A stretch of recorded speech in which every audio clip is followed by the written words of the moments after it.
माननीय सदस्यगण, ये सदन 1975 में देश में आपातकाल इमरजेंसी लगाने के निर्णय की कड़े शब्दों में निंदा करता है। इसके साथ ही हम उन सभी लोगों की संकल्प शक्ति की सराहना करते हैं जिन्होंने इमरजेंसी का पुनर्विरोध विरोध किया, अभूतपूर्व संघर्ष किया और भारत के लोकतंत्र की रक्षा का दायित्व निभाया। भारत के इतिहास में 25 जून 1975 के उस दिन को हम हमेशा काले अध्याय के रूप में जाना जाएगा। इस दिन तत्कालीन प्रधानमंत्री श्रीमती इंदिरा गांधी ने देश में इमरजेंसी लगाई और बाबा साहब अम्बेडकर द्वारा निर्मित संविधान पर प्रचंड प्रहार किया था। भारत की पहचान पूरी दुनिया में लोकतंत्र की जननी के तौर पर है। भारत में हमेशा लोकतांत्रिक मूल्यों और वाद संवाद का समर्थन हुआ, हमेशा लोकतांत्रिक मूल्यों की सुरक्षा की, उन्हें हमेशा प्रोत्साहित किया गया। ऐसे भारत पर श्रीमती इंदिरा गांधी द्वारा तानाशाही थोप दी गई, भारत के लोकतांत्रिक मूल्यों को कुचला गया और अभिव्यक्ति की आज़ादी का गला घोटा गया। इमरजेंसी के दौरान भारत के नागरिकों के अधिकार नष्ट कर दिए गए, नागरिकों से उनकी आज़ादी छीन ली गई। ये वह दौर था जब विपक्ष के नेताओं को जेल में बंद कर दिया गया, पूरे देश को जेल खाना बना दिया गया।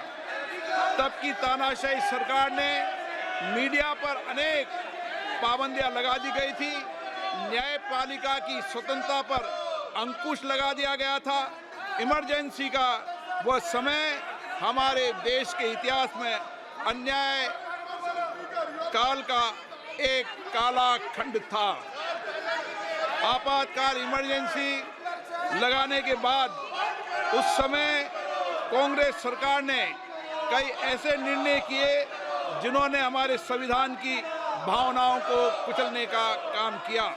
पूर्व और निर्दयी maintenance of internal secretary act Misa में बदलाव करके कांग्रेस पार्टी ये सुनिश्चित किया कि हमारी अदालतें मीसा के तहत गिरफ्तार लोगों को न्याय नहीं दे पाए।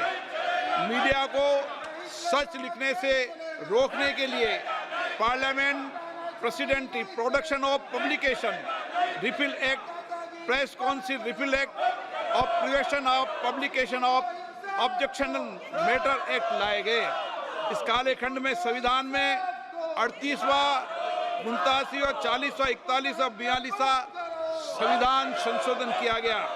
कांग्रेस सरकार द्वारा किए गए संशोधन का लक्ष्य था सारी शक्तियां एक व्यक्ति के पास आ जाए, न्यायपालिका पर नियंत्रण हो, संविधान के मूल सिद्धांत खत्म किए जा सके। ऐसा करके नागरिकों के अधिकारों का दमन किया गया और लोकतंत्र के सिद्धांतों पर आघात किया।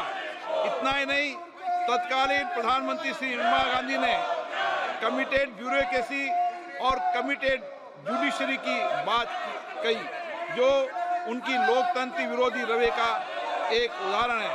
इमरजेंसी अपने साथी ऐसे असामाजिक और तानाशाही की भावना से भयंकर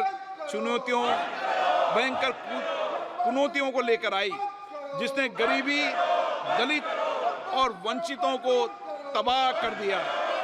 इमरजेंसी के दौरान लोगों को कांग्रेस सरकार द्वारा जबरन थोपी गई अनिवार्य नसबंदी का, शहरों में अतिक्रमण हटाने के नाम पर मनमानी का और सरकार की कुनीतियों का प्रहार झेलना पड़ा। ये सदन उन सभी लोगों के प्रति संवेदना जताना चाहता है।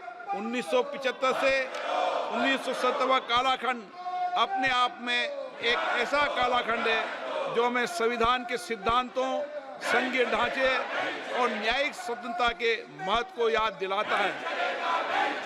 ये कालखंड हमें याद दिलाता है कैसे उस समय हम सभी पर हमला किया गया, क्योंकि जिनकी रक्षा आवश्यक है।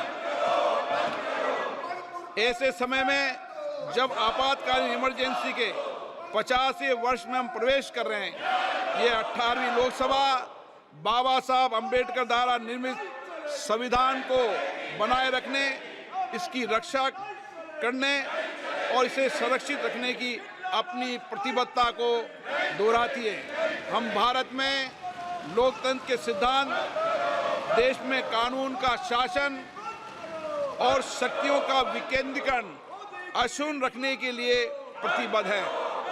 हम संवैधानिक संस्थाओं में भारत के लोगों की आस्था और उनके अभूतपूर्व संघर्ष, जिनके कारण इमरजेंसी का अंत हुआ और एक बार फिर संवैधानिक शासन की स्थापना हुई, उनकी सराहना करते हैं। 1975 में आज 26 जून के दिन ही देश इमरजेंसी की क्रूर सच्चाइयों का सामना करते हुए उठा था। 1975 में आज के दिन कैबिनेट ने इमरजेंसी का पोस्ट फैक्टो रेक्टिफिकेशन किया था। इस तानाशाही और असंवैधानिक निर्णय पर मोहर लगाई थी। इसलिए हमारी संसदीय प्रणाली अनगिनत बलिदानों के बाद मिली दूसरी आज़ादी के प्रति अपनी प्रतिबद्धता को दोहराने के लिए आज के प्रस्ताव किया जाना आवश्यक है। अब हम ये जानते हैं कि हमारी युवा पीढ़ी लोकतंत्र के इस काले अध्याय के बारे में जरूर जानना चाहिए। इमरजेंसी के दौरान गैर कानूनी गिरफ्तारियां, सरकारी प्रताड़ना के चलते अनगिनत लोगों को यातनाएं सहनी पड़ी थी। उनके परिवार उनको असमित कष्ट उठाना पड़ा था। इमरजेंसी ने भारत के कितने नागरिकों का जीवन तबाह कर दिया था, कितने लोगों की मृत्यु हो गई थी। इमरजेंसी के इस काले खंड में कांग्रेस की तानाशाह सरकार के हाथों अपनी जान गंवाने वाले भारत के ऐसे कर्तव्यनिष्ठ और देश में प्रेम करने वाले नागरिकों की स्मृति में हम सब 2 मिनट का मौन रखते हैं।